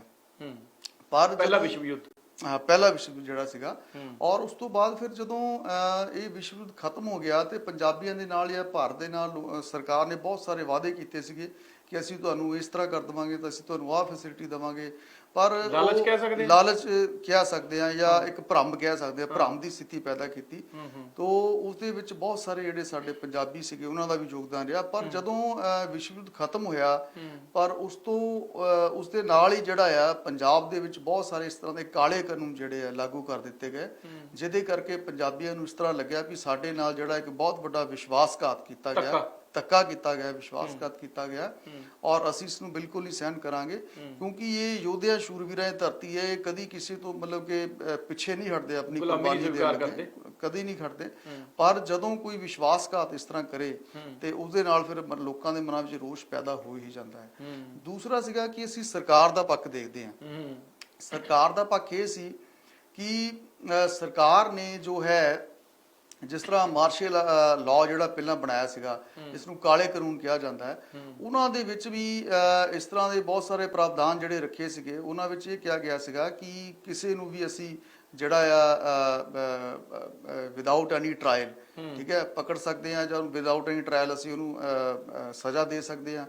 ਤੇ ਉਹਦੇ ਨਾਲ ਪੰਜਾਬੀਆਂ ਦੇ ਮਨਾਂ ਦੇ ਵਿੱਚ ਇੱਕ ਬਹੁਤ ਭਾਰੀ ਰੋਸ ਸੀਗਾ। ਪਰ ਕਿਤੇ ਨਾ ਕਿਤੇ ਉਹ ਰੋਸ ਜਿਹੜਾ ਆ ਇੱਕ ਚਿੰਗਾਰੀ ਦੇ ਰੂਪ ਚ ਕੰਮ ਕਰ ਰਿਹਾ ਸੀਗਾ, ਔਰ ਉਹ ਚਿੰਗਾਰੀ ਜਿਹੜੀ ਹੈ ਉਹ ਉਹਨਾਂ ਦੇ ਪੰਜਾਬੀਆਂ ਦੇ ਮਨਾਂ ਦੇ ਵਿੱਚ ਸੁਲਗ ਰਹੀ ਸੀ। ਔਰ ਉਸ ਟਾਈਮ ਭੜਕ ਉੱਠੀ ਜਦੋਂ ਉਹਨਾਂ ਨੇ ਸੈਫੂਦੀਨ ਕਿਚਲੂ ਔਰ ਉਹਨਾਂ ਨੂੰ ਜਿਹੜਾ ਫੜ ਕੇ ਜਿਹੜਾ ਆ ਉਹਨਾਂ ਨੇ ਡਿਪੋਰਟ ਕਰਤਾ, ਧਰਮਸ਼ਾਲਾ ਡਿਪੋਰਟ ਕਰਤਾ, ਔਰ ਅੰਮ੍ਰਿਤਸਰ ਦੇ ਵਿੱਚ ਇਹ ਸਾਰਾ ਜਿਹੜਾ ਘਟਨਾਕ੍ਰਮ ਜਿਹੜਾ ਇੱਥੋਂ ਸ਼ੁਰੂ ਹੋ ਗਿਆ। ਮਤਲਬ ਕਹਿ ਲਓ ਵੀ ਉਹ ਚਿੰਗਾਰੀ ਫਿਰ ਭੰਬੜ ਜਾਂ ਬਲਾਸਟ, ਹਾਂ, ਉਹ ਬਲਾਸਟ ਹੋਣ ਦੀ ਸਥਿਤੀ ਵਿੱਚ ਸੀਗਾ। ਔਰ ਦੂਸਰੇ ਪਾਸੇ ਜਿਹੜੇ ਸਰਕਾਰੀ ਅਧਿਕਾਰੀ ਸੀਗੇ, ਖਾਸ ਤੌਰ ਤੇ ਜਲੰਧਰ ਤੋਂ ਜਿਹੜਾ ਇਹ ਜਨਰਲ ਡਾਇਰ ਨੂੰ ਸਪੈਸ਼ਲੀ ਬੁਲਾਇਆ ਗਿਆ ਸੀਗਾ, ਤੇ ਇਹ ਉਹਨਾਂ ਦੇ ਦਿਮਾਗ ਦੇ ਵਿੱਚ ਪਹਿਲਾਂ ਇਸ ਤਰ੍ਹਾਂ ਦੀ ਚੀਜ਼ ਸੀ ਵੀ ਅਸੀਂ ਇਹਨਾਂ ਨੂੰ ਦਰੁਸਤ ਕਰਨਾ ਹੈ, ਠੀਕ ਹੈ ਜੀ। ਉਹਨਾਂ ਦੇ ਦਿਮਾਗ ਦੇ ਵਿੱਚ ਇਹ ਚੀਜ਼ ਸੀਗੀ ਕਿ ਮੈਂ ਹਰ ਬੰਦੇ ਦੇ ਦਿਮਾਗ ਸੀਗਾ ਕਿ ਮੈਂ ਇਸ ਚੀਜ਼ ਨੂੰ ਠੀਕ ਕਰਾਂ, ਔਰ ਆਪਣੀ ਸ਼ਾਬਾਸ਼ੀ ਲੈਣ ਵਾਸਤੇ, ਆਪਣੀ ਵਾਹ-ਵਾਹੀ ਖੱਟਣ ਵਾਸਤੇ ਉਹਨਾਂ ਨੇ ਜਿਹੜਾ ਬਿਨਾਂ ਸੋਚੇ ਸਮਝੇ ਆਪਣੇ ਕਹਿ ਲਓ ਵੀ ਅਫਸਰਾਂ ਨੂੰ, ਅਕਾਮਾਂ ਨੂੰ ਖੁਸ਼ ਕਰਨ ਵਾਸਤੇ, ਔਰ ਜਿਹੜੇ ਇੰਪੀਰੀਅਲਿਜ਼ਮ ਜਿਹੜਾ ਸੀਗਾ ਉਹਨੂੰ ਹੋਰ ਉੱਚਾ ਕਰਨ ਵਾਸਤੇ ਉਹਨਾਂ ਨੇ ਨਿਹੱਥੇ ਭਾਰਤ ਦੇ ਇਹਨਾਂ ਲੋਕਾਂ ਤੇ ਇਹ ਕਤਲੇਆਮ ਜਿਹੜਾ ਕੀਤਾ, ਔਰ ਜਿਹੜੀ ਕਿ ਪੂਰੇ ਵਿਸ਼ਵ ਦੇ ਵਿੱਚ ਨਿੰਦਾ ਹੋਈ। ਔਰ ਜਿਹੜੇ ਅੰਗਰੇਜ਼ ਕਹਿੰਦੇ ਸੀ, ਹਾਂਜੀ ਅੱਜ ਤੱਕ ਹੋ ਰਹੀ ਹੈ, ਔਰ ਜੋ ਅੰਗਰੇਜ਼ ਸਰਕਾਰ ਕਹਿੰਦੀ ਸੀ ਕਿ ਇਹ ਵਾਈਟ ਮੈਨਸ ਬਰਡਨ ਹੈ ਜਾਂ ਅਸੀਂ ਸਿਵਲਾਈਜ਼ਡ ਵਰਲਡ ਬਣਾਉਣਾ ਚਾਹੁੰਦੇ ਆ, ਇਹ ਉਹਨਾਂ ਦਾ ਇੱਕ ਘਿਨਾਉਣਾ ਚਿਹਰਾ ਸੀਗਾ ਕਿ ਤੁਸੀਂ ਇਸ ਤਰ੍ਹਾਂ ਦੀ ਸਿਵਲਾਈਜੇਸ਼ਨ ਦੇਣਾ ਚਾਹੁੰਦੇ ਹੋ ਦੁਨੀਆ ਨੂੰ, ਠੀਕ ਹੈ। ਇਹ ਤੁਹਾਡਾ ਵਾਈਟ ਮੈਨਸ ਦਾ ਬਰਡਨ ਇਹ ਹੈ ਕਿ ਤੁਸੀਂ ਪੂਰੇ ਦੁਨੀਆ ਦੇ ਲੋਕਾਂ ਨੂੰ ਖਤਮ ਕਰਕੇ ਆਪਣਾ ਰਾਜ ਕਾਇਮ ਕਰਨਾ ਚਾਹੁੰਦੇ ਹੋ। ਸੋ ਪ੍ਰੋਫੈਸਰ ਸਾਹਿਬ, ਇੱਕ ਸਵਾਲ ਮਨ ਦੇ ਵਿੱਚ ਇਹ ਵੀ ਆ ਰਿਹਾ ਹੈ ਕਿ ਜਿਹੜਾ ਹਾਊਸ ਆਫ ਕਾਮਨਸ ਦੇ ਵਿੱਚ ਜਿਹੜਾ ਜਨਰਲ ਡਾਇਰ ਨੇ ਵਿਰੋਧ ਕੀਤਾ ਸੀ, ਕੀ ਕਹੀਏ ਆਪਾਂ ਫਿਰ ਇਸ ਅਸੈਸੀਨੇਸ਼ਨ ਦੀ, ਇਸ ਨਸਲਕੁਸ਼ੀ ਆਪਾਂ ਕਹੀਏ, ਨਸਲਕੁਸ਼ੀ ਸੀਗੀ, ਉਹਦੀ ਨੀਂਹ ਰੱਖ ਦਿੱਤੀ ਸੀ। ਇਹ ਜਿਹੜੀ ਨਸਲਕੁਸ਼ੀ ਦੀ ਨੀਮ ਜਿਹੜੀ ਹੈ, ਇਹ ਹਾਲਾਂਕਿ ਪੂਰੇ ਭਾਰਤ ਵਿੱਚ ਕਿਤੇ ਨਾ ਕਿਤੇ ਪਹਿਲਾਂ ਵੀ ਰੱਖੀ ਜਾ ਚੁੱਕੀ ਸੀ। ਜਿਸ ਤਰ੍ਹਾਂ ਸਾਡੇ ਟ੍ਰਾਈਬਲਸ ਜਿਹੜੇ ਸੀਗੇ ਇੱਧਰ ਪੂਰਬੀ ਭਾਰਤ ਦੇ ਵਿੱਚ, ਈਸਟ ਐਂਡ ਸੈਂਟਰਲ ਇੰਡੀਆ ਦੇ ਵਿੱਚ ਸੰਥਲ ਜਿਹੜਾ ਰਿਵੋਲਟ ਸੀਗਾ, ਇਸ ਤਰ੍ਹਾਂ ਦੇ ਬਹੁਤ ਸਾਰੇ ਹੋਰ ਰਿਵੋਲਟ ਹੋ ਚੁੱਕੇ ਸੀ। ਔਰ ਉਹਦੇ ਵਿੱਚ ਨਸਲਕੁਸ਼ੀ ਜਾਂ ਇਹਨਾਂ ਨੂੰ ਜਿਹੜਾ ਅਸੈਸੀਨੇਸ਼ਨ ਦਾ ਸਿਲਸਿਲਾ ਪਹਿਲਾਂ ਹੀ ਚੱਲ ਰਿਹਾ ਸੀਗਾ, ਪਰ ਇਹ ਵੱਡੇ ਤੌਰ ਤੇ ਜਿਹੜਾ ਅਸੈਸੀਨੇਸ਼ਨ ਜਿਹੜਾ ਸੀਗਾ ਨਿਹੱਥੇ ਲੋਕਾਂ ਤੇ ਬਿਨਾਂ ਕਿਸੇ ਕਾਰਨ, ਔਰ ਸਿਰਫ ਇੱਕ ਆਪਣੀ ਜਿਹੜੀ ਇੱਕ ਈਗੋ ਨੂੰ ਸ਼ਾਂਤ ਕਰਨ ਵਾਸਤੇ ਇਹ ਪ੍ਰੈਸਟੀਜ ਇਸ਼ੂ ਬਣਾ ਲਿਆ ਗਿਆ। ਮਤਲਬ ਅੰਗਰੇਜ਼ਾਂ ਨੂੰ, ਬ੍ਰਿਟਿਸ਼ ਨੂੰ, ਫਿਰੰਗੀਆਂ ਨੂੰ ਇਹ ਲੱਗਦਾ ਸੀ ਕਿ ਇਹਨਾਂ ਨੂੰ ਦਬਾਉਣ ਦਾ ਭਾਰਤੀਆਂ ਨੂੰ, ਪੰਜਾਬੀਆਂ ਨੂੰ ਇੱਕੋ ਹੀ ਤਰੀਕਾ ਹੈ, ਗੋਲੀ ਜੀ। ਸੋ ਮਤਲਬ ਅੱਛਾ, ਤੇ ਇਹ ਫਿਰ ਜਦੋਂ ਹੋ ਗਿਆ ਸੀਗਾ, ਹਾਲਾਂਕਿ ਜਿਹੜੇ ਉਸ ਟਾਈਮ ਦੇ ਵਾਇਸਰਾਏ ਸੀਗੇ ਉਹਨਾਂ ਨੇ ਇਸ ਚੀਜ਼ ਨੂੰ ਅਪੋਜ਼ ਕੀਤਾ ਸੀ। ਵਾਇਸਰਾਏ ਦੀ ਕੌਂਸਲ ਵਿੱਚ ਇਸ ਨੂੰ ਅਪੋਜ਼ ਕੀਤਾ ਗਿਆ, ਪਰ ਬਹੁਤ ਸਾਰੇ ਜਿਹੜੇ ਮੈਂਬਰ ਸੀਗੇ ਉਹ ਇਸ ਚੀਜ਼ ਨੂੰ ਮੰਨਣ ਨੂੰ ਤਿਆਰ ਨਹੀਂ ਸੀਗੇ ਕਿ ਉਹਨਾਂ ਨੇ ਕੋਈ ਗਲਤ ਕੰਮ ਕੀਤਾ ਹੈ। ਔਰ ਇੰਗਲੈਂਡ, ਦੂਸਰੀ ਤਰਫ ਇੰਗਲੈਂਡ ਦੇ ਵਿੱਚ ਵੀ ਲੋਕਾਂ ਨੇ ਲੱਖਾਂ ਰੁਪਏ ਇਕੱਠਾ ਕਰਕੇ ਜਨਰਲ ਡਾਇਰ ਨੂੰ ਜਿਹੜਾ ਆ ਉਹ ਇੱਕ ਦਿੱਤਾ ਸੀਗਾ ਕਿ ਉਹਨੂੰ he has saved the empire. ਹਾਂ, he has saved the empire. ਅੱਛਾ, ਉਸਨੇ ਸਾਡਾ ਐਮਪਾਇਰ ਜਿਹੜਾ ਆ ਉਹ ਬਚਾ ਲਿਆ। ਜੀ। ਤੇ ਆਪਣਾ ਰੂਲਰ ਐਕਟ ਦਾ ਕੀ ਰੋਲ ਰਿਹਾ ਸੀ ਇਸ ਸਾਰੇ ਆਪਾਂ ਕਹੀਏ ਕਤਲੇਆਮ ਰਿਵਾਲਟ ਐਕਟ ਜਿਹੜਾ ਸੀਗਾ ਇਹ ਇੱਕ ਕਾਲਾ ਕਾਨੂੰਨ ਸੀਗਾ ਕਿ ਜਿਹੜਾ ਮੈਂ ਜਿਸ ਤਰ੍ਹਾਂ ਪਹਿਲਾਂ ਦੱਸਿਆ ਕਿ 1914 ਤੋਂ ਬਾਅਦ ਜਦੋਂ ਬਹੁਤ ਸਾਰੇ ਭਾਰਤੀ ਲੋਕਾਂ ਨੂੰ ਵਰਲਡ ਵਾਰ 1 ਦੇ ਵਿੱਚ ਬੜੇ ਦੁਰਗਮ ਸਥਾਨਾਂ ਤੇ ਭੇਜਣਾ ਸੀਗਾ ਤੇ ਉਹਨਾਂ ਨਾਲ ਬੜੇ ਮਿੱਠੇ ਮਿੱਠੇ ਵਾਅਦੇ ਕੀਤੇ ਗਏ ਵੀ ਅਸੀਂ ਤੁਹਾਨੂੰ ਆਹ ਫੈਸਿਲਿਟੀ ਦੇ ਦੇਵਾਂਗੇ। ਜਿਸ ਤਰ੍ਹਾਂ ਪਹਿਲਾਂ ਜਿਹੜੀ ਹੈ ਤਿਲਕ ਜੀ ਜਾਂ ਹੋਰ ਸਾਡੇ ਜਿਹੜੇ ਨੈਸ਼ਨਲ ਲੀਡਰ ਸੀਗੇ ਉਹਨਾਂ ਨੇ ਕਿਹਾ ਵੀ ਚਲੋ ਠੀਕ ਹੈ ਵੀ ਇਸ ਟਾਈਮ ਜਿਹੜਾ ਦੁਨੀਆ ਜਿਹੜੀ ਹੈ ਯੁੱਧ ਦੀ ਅੱਗ ਵਿੱਚ ਸੜ ਰਹੀ ਹੈ ਕਿ ਚਲੋ ਭਾਰਤੀਆਂ ਨੂੰ ਵੀ ਇਹਦੇ ਵਿੱਚ ਭੇਜਾਂਗੇ ਤਾਂ ਕੋਈ ਏਡੀ ਗੱਲ ਨਹੀਂ, ਪਰ ਫਿਰ ਵੀ ਉਸ ਤੋਂ ਬਾਅਦ ਉਹਨਾਂ ਨੇ ਜੋ ਵਿਸ਼ਵਾਸਘਾਤ ਜਿਹੜਾ ਕੀਤਾ, ਉਹ ਵਾਅਦੇ ਜਿਹੜੇ ਕੀਤੇ, ਝੂਠੇ ਵਾਅਦੇ ਕੀਤੇ, ਔਰ ਉਹਨਾਂ ਦੇ ਉਸ ਦੇ ਕਰਕੇ ਜਿਹੜਾ ਆ ਇਹ ਜਿਹੜਾ ਰਿਵੋਲਟ ਐਕਟ ਜਿਹੜਾ ਬਣਾਇਆ ਗਿਆ, ਇਹਦੇ ਵਿੱਚ ਇਹ ਸੀਗਾ ਕਿ ਜਿਹੜੇ ਵੀ ਇੰਡੀਅਨਸ ਹੋਣਗੇ ਉਹਨਾਂ ਨੂੰ ਅਸੀਂ ਬਿਨਾਂ ਕਿਸੇ ਟ੍ਰਾਇਲ ਤੋਂ ਅਸੀਂ ਅਰੈਸਟ ਕਰ ਸਕਦੇ ਹਾਂ, ਉਹਨੂੰ ਅਸੀਂ ਜਿਹੜਾ ਹੈਗਾ ਆਪਾਂ ਫਿਰ ਕਿਨੂੰ ਨਾਦਰਸ਼ਾਹੀ ਫਰਮਾਨ ਹੀ ਕਵਾਂਗੇ, ਤੁਗਲਕੀ ਫਰਮਾਨ ਜਿਹਨੂੰ ਆਪਾਂ ਕਹਿੰਦੇ ਹਾਂ, ਹਿਟਲਰ ਵਾਲਾ ਡਿਸੀਜਨ ਵੀ ਜੋ ਅਸੀਂ ਕਹਤੇ ਉਹ ਹੋਏਗਾ। ਬਿਲਕੁਲ ਸਹੀ ਗੱਲ ਹੈ ਜੀ, ਇਸੇ ਤਰ੍ਹਾਂ ਦੇ ਫਰਮਾਨ। ਇੱਕ ਬੜਾ ਅਹਿਮ ਸਵਾਲ ਹੁਣ ਮੈਂ ਆਪ ਜੀ ਨੂੰ ਕਰਨ ਜਾ ਰਿਹਾ ਜੀ ਜੀ, ਅੱਜ ਤੱਕ ਚਰਚਾ ਹੁੰਦੀ ਹੈ, ਸੋਸ਼ਲ ਮੀਡੀਆ ਤੇ ਬੜਾ ਵਾਇਰਲ ਹੁੰਦਾ ਹੈ। ਜੀ ਜੀ, ਸ਼੍ਰੋਮਣੀ ਅਕਾਲੀ ਦਲ ਦੇ ਜਿਹੜੇ ਨੇਤਾ ਨੇ ਪੰਜਾਬ ਦੇ, ਬਿਕਰਮਜੀਤ ਸਿੰਘ ਮਜੀਠੀਆ, ਜੀ ਜੀ, ਉਹਨਾਂ ਦੇ ਪਿਤਾ ਸਤਿਆਜੀਤ ਸਿੰਘ ਮਜੀਠੀਆ ਨੇ ਜਨਰਲ ਡਾਇਰ ਨੂੰ ਇਸ ਘਟਨਾ ਤੋਂ ਬਾਅਦ ਘਰੇ ਬੁਲਾ ਕੇ ਰੋਟੀ ਖਵਾਈ ਸੀ। ਜੀ ਜੀ, ਕਿੰਨਾ ਕੁ ਸੱਚ ਹੈ? ਇਸ ਦੇ ਵਿੱਚ ਸੱਚ ਵੀ ਹੈ ਕਿ ਇਹ ਘਟਨਾ ਜਿਹੜੀ ਹੈ ਇਹ ਹੋਈ ਸੀ, ਪਰ ਇਹ ਜਿਹੜਾ ਹੋ ਸਕਦਾ ਹੈ ਕਿ ਉਹਨਾਂ ਦਾ ਜਿਹੜਾ ਇਹ ਇੱਕ ਪ੍ਰੋਗਰਾਮ ਜੋ ਸੀਗਾ ਲਿਖਿਆ ਗਿਆ ਸੀ, ਹੋ ਸਕਦਾ ਹੈ ਇਸ ਘਟਨਾ ਹੋਣ ਤੋਂ ਪਹਿਲਾਂ ਦਾ ਸੀਗਾ। ਇਹ ਵੀ ਹੋ ਸਕਦਾ ਹੈ ਕਿ ਉਹਨਾਂ ਨੂੰ ਇਹ ਨਾ ਪਤਾ ਹੋਵੇ ਕਿ ਉਸ ਦਿਨ ਇਹ ਘਟਨਾ ਵਾਪਰਨੀ ਹੈ। ਹੋ ਸਕਦਾ ਹੈ ਉਹਨਾਂ ਨੂੰ ਇਹ ਵੀ ਨਾ ਪਤਾ ਹੋਵੇ ਵੀ ਇਹ ਘਟਨਾ ਜਿਹੜੀ ਹੈ ਇਹ ਇਸ ਦੇ ਪਿੱਛੇ ਉਹਨਾਂ ਦਾ ਅੱਜ ਜਿਹੜਾ ਹੈਗਾ ਇਹ ਹੋਣ ਜਾ ਰਹੀ ਹੈ। ਮਤਲਬ ਕੀ ਕਹੋਗੇ ਕਿ ਉਹ ਅੰਗਰੇਜ਼ਾਂ ਦੇ ਕੀ ਕਹੀਏ ਆਪਾਂ, ਉਹਨਾਂ ਨਾਲ ਦੋਸਤੀ ਸੀ, ਉਹਨਾਂ ਦੀ ਅਧੀਨਤਾ ਸਵੀਕਾਰ ਕਰ ਚੁੱਕੇ ਸੀ, ਕੀ ਸੀ ਮਜੀਠੀਆ ਫੈਮਿਲੀ? ਅਸੀਂ ਇਹ ਕਹਿ ਸਕਦੇ ਹਾਂ ਕਿ ਦੋਸਤੀ ਦਾ ਦੇਖੋ ਸਾਰੇ ਰਾਜੇ ਮਹਾਰਾਜਿਆਂ ਦੀ ਜਾਂ ਵੱਡੇ ਜਿਹੜੇ ਸਾਡੇ ਫਿਊਡਲ ਲਾਰਡਸ ਜਿਹੜੇ ਉਸ ਟਾਈਮ ਸੀਗੇ ਉਹਨਾਂ ਦੀ ਅੰਗਰੇਜ਼ਾਂ ਨਾਲ ਸੀਗੀ। ਦੇਖੋ ਸਰਕਾਰ ਦੀ ਦੋਸਤੀ, ਖੁੱਲ ਕੇ ਪ੍ਰੋਫੈਸਰ ਆਪ ਖੁੱਲ ਕੇ ਜਵਾਬ ਚਾਹਾਂਗਾ, ਉਹ ਦੋਸਤ ਸੀ ਕਿ ਉਹਨਾਂ ਦੀ ਅਧੀਨਤਾ ਸਵੀਕਾਰ ਕਰ ਲਈ ਸੀ?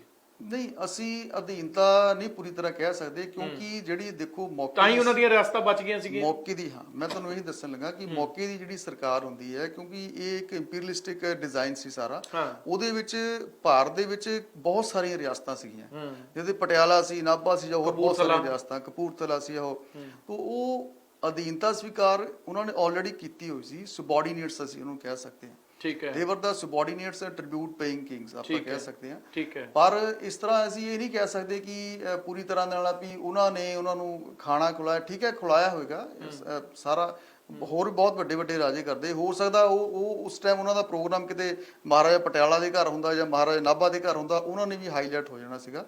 ਤੇ ਮੇਰਾ ਕਹਿਣ ਦਾ ਮਤਲਬ ਇਹ ਹੈ ਕਿ ਇਹ ਪ੍ਰੋਗਰਾਮ ਜਿਹੜੇ ਉਹਨਾਂ ਦੇ ਜਿਹੜੇ ਆਪਾਂ ਅਸੀਂ ਕਿਹਾ, ਮੈਂ ਵਿੱਚ ਉਹਦਾ ਗੱਲ ਕੋਈ ਨਹੀਂ, ਜਿਹੜੇ ਇਹਨਾਂ ਦੇ ਰਿਲੇਸ਼ਨ ਜਿਹੜੇ ਸੀਗੇ ਇਹ ਇੱਕ ਤਰ੍ਹਾਂ ਦੇ ਨਾਲ ਰਾਜਾ ਔਰ ਸੁਬਆਰਡੀਨੇਟਸ ਵਾਲੇ ਰਿਲੇਸ਼ਨ ਹਮੇਸ਼ਾ ਰਹੇ ਆ ਇਹਨਾਂ ਦੇ ਆਪਸ ਦੇ ਵਿੱਚ, ਔਰ ਉਹ ਵੀ ਇਸੇ ਪੋਜੀਸ਼ਨ ਸੀਗੇ ਜਿਹੜੇ ਮਜੀਠੀਆ ਸਾਹਿਬ। ਅੱਛਾ, ਇਹ ਕੋਈ ਸਾਨੂੰ ਇਤਿਹਾਸ 'ਚ ਕੋਈ ਸਾਡੇ ਕੋਈ ਇਹੋ ਜਿਹੇ ਪ੍ਰਮਾਣ ਮਿਲਦੇ ਨੇ ਕਿ ਸਤਿਆਜੀਤ ਸਿੰਘ ਜਿਹੜੇ ਮਜੀਠੀਆ ਹੁਣੀ ਨੇ, ਉਹਨਾਂ ਨੂੰ ਇਸ ਚੀਜ਼ ਦੇ ਬਾਰੇ ਬਿਲਕੁਲ ਨਹੀਂ ਪਤਾ ਸੀਗਾ ਕਿ ਇਹ ਕੁਝ ਕਰਨ ਜਾ ਰਹੇ ਨੇ ਅੰਮ੍ਰਿਤਸਰ ਅੰਗਰੇਜ਼, ਕਿ ਇਹ ਚਰਚਾਵਾਂ ਹੀ ਨੇ? ਨਹੀਂ, ਇਹਦਾ ਕੋਈ ਪ੍ਰਮਾਣ, ਇਹਦਾ ਪ੍ਰਮਾਣ ਤਾਂ ਨਹੀਂ ਹੈ। ਅਸੀਂ ਇਹ ਵੀ ਨਹੀਂ ਕਹਿ ਸਕਦੇ ਕਿ ਉਹਨਾਂ ਨੂੰ ਬਿਲਕੁਲ ਉਸ ਦੇ ਨਾਮ ਪਤਾ ਲੱਗਿਆ, ਹੋ ਸਕਦਾ ਪਤਾ ਲੱਗ ਚੁੱਕਾ ਹੋਵੇ ਇਸ ਘਟਨਾ ਦਾ। ਪਰ ਜਿਸ ਤਰ੍ਹਾਂ ਮੈਂ ਦੱਸਿਆ ਕਿ ਆਕਾ ਤੇ ਆਕਾ ਹੀ ਹੁੰਦਾ ਹੈ, ਹਨਾ, ਪਿਓ ਹੀ ਹੁੰਦਾ। ਹਾਂਜੀ, ਠੀਕ ਹੈ, ਤੇ ਠੀਕ ਹੈ। ਅੱਛਾ, ਫਿਰ ਉਸ ਤੋਂ ਬਾਅਦ ਇੱਕ ਸਵਾਲ ਹੋਰ, ਉਹ ਕੰਟਰੋਵਰਸੀ ਜਿਹੜੀ ਖੜੀ ਹੁੰਦੀ ਹੈ, ਵਿਵਾਦ, ਦਰਬਾਰ ਸਾਹਿਬ ਬੁਲਾ ਕੇ ਫਿਰੰਗੀ ਅਫਸਰਾਂ ਨੂੰ ਸਿਰੋਪਾ ਸਾਹਿਬ ਭੇਂਟ ਕੀਤੇ ਗਏ ਸੀਗੇ, ਉਹ ਭੇਂਟ ਕਰਨ ਦਾ ਉਹਨਾਂ ਦਾ ਉਸ ਵੇਲੇ ਮਕਸਦ ਕੀ ਸੀ? ਉਸ ਵੇਲੇ ਮਕਸਦ ਜਿਹੜਾ ਸੀਗਾ, ਕਿਉਂਕਿ ਦੇਖੋ ਜਿਹੜੀ ਉਸ ਟਾਈਮ ਹਜੇ ਸ਼੍ਰੋਮਣੀ ਗੁਰਦੁਆਰਾ ਪ੍ਰਬੰਧਕ ਕਮੇਟੀ ਜਿਹੜੀ ਹੈ ਹਜੇ ਹੋਂਦ ਵਿੱਚ ਨਹੀਂ ਆਈ ਸੀ, ਔਰ 1920 ਤੋਂ ਬਾਅਦ ਜਿਹੜੇ ਹੈ ਸਾਡੇ ਗੁਰਦੁਆਰਾ ਰਿਫਾਰਮ ਮੂਵਮੈਂਟ ਜਿਹੜੀ ਹੈ ਪੰਜਾਬ ਚੱਲੀ ਹੈ, ਗੁਰਦੁਆਰਾ ਸੁਧਾਰ ਬੜੇ ਵੱਡੇ ਪੱਧਰ ਤੇ ਚੱਲੀ ਹੈ। ਇਹਦੇ ਵਿੱਚ ਸੈਂਕੜੇ ਸਿੱਖ ਜਿਹੜੇ ਹੈ ਸਾਡੇ ਪੰਜਾਬੀ, ਐਸਜੀਪੀਸੀ 1925 ਚ ਬਣੀ ਹੈ, 25 ਚ ਬਣੀ ਹੈ, ਔਰ ਉਸ ਟਾਈਮ ਜਿਹੜਾ ਕੰਟਰੋਲ ਸੀ ਬਹੁਤ ਸਾਰਾ ਮਹੰਤਾਂ ਦੇ ਹੱਥ ਵਿੱਚ ਸੀਗਾ, ਔਰ ਉਹ ਮਹੰਤਾਂ ਤੋਂ ਰਿਲੀਜ਼ ਕਰਾਉਣ ਵਾਸਤੇ ਨਾ ਗੁਰਦੁਆਰਾ ਸਾਹਿਬ ਨੂੰ ਉਹਨਾਂ ਨੇ ਪੂਰੀ ਵਾਹ ਪੇਸ਼ ਲਾਈ। ਤਾਂ ਅਸੀਂ ਇਹ ਨਹੀਂ ਕਹਿ ਸਕਦੇ ਵੀ ਉਹ ਨਾਮ ਜਾਂਦਾ ਹੈ ਸਿਮਰਨਜੀਤ ਸਿੰਘ ਮਾਨ ਦੇ ਨਾਨੇ ਨੇ ਕੀਤਾ ਸੀ ਇਹ ਕੰਮ, ਵੀ ਉਹ ਆਪੂ ਬਣੇ ਹੋਏ ਜਿਹੜੇ ਸੈਲਫ ਡਿਸੀਜਨ ਮੇਕ ਪ੍ਰੈਜ਼ੀਡੈਂਟ ਸੀਗੇ ਉੱਥੇ ਦਰਬਾਰ ਸਾਹਿਬ ਦੀ ਪ੍ਰਬੰਧਕ ਕਮੇਟੀ ਦੇ, ਐਸਜੀਪੀਸੀ ਨੂੰ ਲੈ ਕੇ। ਹਾਂ, ਇਹ ਮੈਂ ਉਹੀ ਗੱਲ ਕਰ ਰਿਹਾ ਕਿ ਦੇਖੋ ਅਥਾਰਟੀ ਦੇ ਸਾਹਮਣੇ ਤਾਂ ਹਰ ਬੰਦਾ ਝੁਕਦਾ ਹੈ, ਠੀਕ ਹੈ ਨਾ। ਔਰ ਉਸ ਟਾਈਮ ਅੰਗਰੇਜ਼ ਅਥਾਰਟੀ ਸੀਗੇ, ਔਰ ਹੋ ਸਕਦਾ ਉਹਨਾਂ ਤੇ ਕੋਈ ਪ੍ਰੈਸ਼ਰ ਰਿਹਾ ਹੋਵੇ। ਹਾਲਾਂਕਿ ਹੁਣ ਤਰਕ ਪਤਾ ਕੀ ਦੇ ਰਹੇ ਨੇ, ਜੀ ਜੀ ਮਾਨ ਦੀ ਗੱਲ ਕਰ ਲਈਏ, ਜੀ। ਸਿਮਰਨਜੀਤ ਸਿੰਘ ਮਾਨ ਦੀ ਜਾਂ ਹੋਰ ਉਹਨਾਂ ਦੇ ਜਿਹੜੇ ਕਹਿ ਲਓ ਵੀ ਹਿਮਾਇਤੀ ਨੇ, ਉਹ ਕਹਿੰਦੇ ਜੀ ਅਸੀਂ ਉਹਨਾਂ ਨੂੰ ਇਹ ਕਿਹਾ ਸੀ ਵੀ ਤੁਸੀਂ ਸਾਡੇ ਤੇ ਅਤਿਆਚਾਰ ਛੱਡੋ ਪੰਜਾਬੀਆਂ ਤੋਂ, ਸਾਡੇ ਬਜ਼ੁਰਗਾਂ ਨੇ ਇਹ ਕਿਹਾ ਸੀ, ਤੇ ਸਿੱਖ ਬਣ ਜਾਓ। ਇਹ ਜਵਾਬ ਸਹੀ ਲੱਗਦਾ ਜਾਂ ਉਹ ਆਪਣੇ ਆਪ ਨੂੰ ਬਚਾ ਰਹੇ ਨੇ? ਨਹੀਂ, ਅਸੀਂ ਇਹ ਤਾਂ ਨਹੀਂ ਕਹਿ ਸਕਦੇ ਕਿ ਉਹਨਾਂ ਨੂੰ ਕਿਹਾ ਸੀ ਸਿੱਖ ਬਣ ਜਾਓ, ਪਰ ਅਸੀਂ ਇਹ ਕਹਿ ਸਕਦੇ ਹਾਂ ਕਿ ਉਹਨਾਂ ਨੇ ਇਹ ਕਿਹਾ ਹੋ ਸਕਦਾ ਹੈ ਕਿ ਤੁਸੀਂ ਅੰਗਰੇਜ਼ਾਂ ਦੇ ਮਨ 'ਚ ਇਹ ਹੋ ਸਕਦਾ ਵੀ ਚਲੋ ਅਸੀਂ ਜੇ ਗਲਤੀ ਸਾਡੇ ਕੋਲ ਹੋ ਗਈ ਹੈ, ਜਿਹੜਾ ਅਸੀਂ ਅਤਿਆਚਾਰ ਕੀਤਾ, ਭੁੱਲ ਬਖਸ਼ਾ ਲਈਏ, ਇਹਨੂੰ ਥੋੜਾ ਭੁੱਲ ਬਖਸ਼ਾ ਲਈਏ, ਔਰ ਇਹਨੂੰ ਥੋੜਾ ਜਿਹਾ ਲੋਕਾਂ ਦੇ ਮਾਈਂਡ ਦੇ ਵਿੱਚ ਇੱਕ ਥੋੜਾ ਜਿਹਾ ਸੌਫਟ ਕਾਰਨਰ ਬਣਾਉਣ ਦੀ ਕੋਸ਼ਿਸ਼ ਕਰੀਏ, ਤਾਂ ਕਿ ਲੋਕ ਜਿਹੜੇ ਆ ਕੁਝ ਗੁੱਸਾ ਠੰਡਾ ਹੋ ਜਾਵੇ ਜਾਂ ਇਸ ਤਰ੍ਹਾਂ ਦਾ ਕੁਝ ਉਹਨਾਂ ਦੇ ਦਿਮਾਗ 'ਚ ਪਾਉਣ ਦੀ ਕੋਸ਼ਿਸ਼ ਕੀਤੀ ਜਾਵੇ। ਇੱਕ ਸਵਾਲ ਹੋਰ, ਕੀ ਇਸ ਨੂੰ ਜਿਵੇਂ ਤੁਸੀਂ ਦੱਸਿਆ ਵੀ ਇਹ ਸਾਜ਼ਿਸ਼ ਬੜੀ ਪਹਿਲਾਂ ਹੋਣੀ ਸ਼ੁਰੂ ਹੋ ਗਈ ਸੀ, ਗੱਲਬਾਤ ਰਾਹੀਂ ਸਾਡੇ ਨੇਤਾਵਾਂ ਨੇ ਜਾਂ ਅੰਗਰੇਜ਼ਾਂ ਨੇ ਕਦੀ ਟਾਲਣ ਦੀ ਕੋਸ਼ਿਸ਼ ਨਹੀਂ ਕੀਤੀ? ਟਾਲਿਆ ਜਾ ਸਕਦਾ ਸੀ ਇਹ ਨਰਸੰਹਾਰ? ਇਹ ਨਰਸੰਹਾਰ ਟਾਲਿਆ ਜਾ ਸਕਦਾ ਸੀ, ਪਰ ਜਦੋਂ ਇੱਕ ਇੰਡੀਵਿਜੂਅਲ ਮਾਈਂਡ ਦੀ ਅਸੀਂ ਗੱਲ ਕਰੀਏ, ਅਸੀਂ ਜਦੋਂ ਇੱਕ ਗਰੁੱਪ ਦੀ ਗੱਲ ਕਰਦੇ ਹਾਂ, ਪੰਜਾਬ ਉਸ ਟਾਈਮ ਜਦੋਂ ਜਿਹੜੇ ਪੰਜਾਬ ਦੇ ਗਵਰਨਰ ਸੀ ਉਹਨਾਂ ਦੀ ਗੱਲ ਕਰਦੇ ਹਾਂ, ਹੋ ਸਕਦਾ ਉਹਨਾਂ ਦੇ ਦਿਮਾਗ 'ਚ ਨਾ ਹੋਵੇ, ਪਰ ਜਿਹੜਾ ਜਨਰਲ ਡਾਇਰ ਸੀਗਾ ਉਹਦੇ ਦਿਮਾਗ 'ਚ ਇਹ ਇੱਕਦਮ ਆ ਗਿਆ ਹੋਵੇ ਕਿ ਜਿਹੜੀ ਜੇ ਇੱਥੇ ਇੱਕ ਜਲਸਾ ਹੋ ਰਿਹਾ ਤੇ ਉਹਦੇ ਦਿਮਾਗ 'ਚ ਸੀ ਵੀ ਸ਼ਾਇਦ ਇਹ ਜਲਸਾ ਤਾਂ ਹੋ ਰਿਹਾ ਕਿ ਸ਼ਹਿਰ ਦੇ ਵਿੱਚ ਕੁਝ ਨਾ ਕੁਝ ਆਗਜ਼ਨੀ ਘਟਨਾਵਾਂ ਜਿਹੜੀਆਂ ਹੋਰ ਵੱਧ ਸਕਦੀਆਂ, ਠੀਕ ਹੈ। ਉਸਨੇ ਉਸ ਚੀਜ਼ ਨੂੰ ਦਬਾਉਣ ਵਾਸਤੇ ਜਾਂ ਉਸਦੇ ਦਿਮਾਗ 'ਚ ਇਹ ਆਇਆ ਕਿ ਮੈਂ ਜਿਹੜਾ ਆ ਐਮਪਾਇਰ ਨੂੰ ਜਿਹੜਾ ਆ ਆਪਣੇ ਅਕਾਵਾਂ ਨੂੰ ਇਹ ਦੱਸਣ ਵਾਸਤੇ ਕਿ ਦੇਖੋ ਮੈਂ ਕਿੰਨਾ ਵੱਡਾ ਜਿਹੜਾ ਕਾਂਡ ਹੋਣ ਤੋਂ ਜਾਂ ਕੋਈ ਆਗਜ਼ਨੀ ਹੋਣ ਤੋਂ ਬਚਾ ਲਿਆ, ਠੀਕ ਹੈ। ਅਦਰਵਾਈਜ਼ ਇਹ ਅੱਗ ਜਿਹੜੀ ਆ ਪੂਰੇ ਪੰਜਾਬ ਜਾਂ ਪੂਰੇ ਹਿੰਦੁਸਤਾਨ 'ਚ ਫੈਲ ਸਕਦੀ ਸੀ। ਬਿਲਕੁਲ। ਤੇ ਇਹ ਚੀਜ਼ ਉਹਦੇ ਦਿਮਾਗ 'ਚ ਹੋ ਸਕਦੀ ਹੈ। ਅਸੀਂ ਇਹ ਨਹੀਂ ਕਹਿ ਸਕਦੇ ਇੱਕ ਇੰਡੀਵਿਜੂਅਲ ਰਿਸਪੌਂਸਿਬਿਲਿਟੀ ਅਸੀਂ ਇਹਨੂੰ ਜ਼ਿਆਦਾ ਮੰਨਦੇ ਹਾਂ। ਸੋ ਪ੍ਰੋਫੈਸਰ ਡਾਕਟਰ ਰਾਜੇਸ਼ ਚੰਦਰ ਹੋਣਾ ਨੇ ਜਿਹੜੀ ਇਹ ਕਿਤਾਬ ਲਿਖੀ ਹੈ ਜਲਿਆਂਵਾਲਾ ਬਾਗ ਕਤਲੇਆਮ ਦੇ 100 ਸਾਲ 1919 ਤੋਂ 2019 ਤੱਕ, ਇਹਦੇ 'ਚ ਉਹ ਸਾਰਾ ਇਤਿਹਾਸ ਕਿ ਉਸ ਤੋਂ ਪਹਿਲਾਂ ਪੰਜਾਬ ਦੇ ਵਿੱਚ ਕੀ ਘਟਨਾਕ੍ਰਮ ਸੀ, ਉਸ ਤੋਂ ਬਾਅਦ ਕੀ ਘਟਨਾਕ੍ਰਮ ਹੋਏ। ਇੱਕ ਤਾਂ ਇਹਦੇ 'ਚ ਵਿਲੱਖਣ ਕਾਰਜ ਕੀ ਕੀਤਾ ਗਿਆ ਕਿ 13 ਅਪ੍ਰੈਲ 1919 ਨੂੰ ਜਿਹੜੇ ਸਾਡੇ ਪੰਜਾਬੀ ਭਾਰਤੀ ਲੋਕ ਜਿਹੜੇ ਮਾਰੇ ਗਏ ਸੀ, ਨਿਹੱਥੇ ਬੇਕਸੂਰ ਸ਼ਹੀਦ ਹੋ ਗਏ ਸੀ, ਕੱਲੇ ਕੱਲੇ ਦਾ ਨਾਮ ਤੇ ਉਹਨਾਂ ਦਾ ਪਤਾ ਵੀ ਇਸ ਕਿਤਾਬ ਦੇ ਵਿੱਚ ਡਾਕਟਰ ਸਾਹਿਬ ਨੇ ਜਿਹੜਾ ਹੈਗਾ ਉਹ ਛਾਪਿਆ, ਪ੍ਰਕਾਸ਼ਿਤ ਕੀਤਾ ਹੈਗਾ। ਬੜਾ ਇਹਨਾਂ ਨੇ ਇਹ ਤੱਥ ਜਿਹੜੇ ਹੈਗੇ ਨੇ ਸਹੇਜ ਕੇ ਲਿਆਂਦੀ ਹੈ ਸੂਚੀ ਇਹ।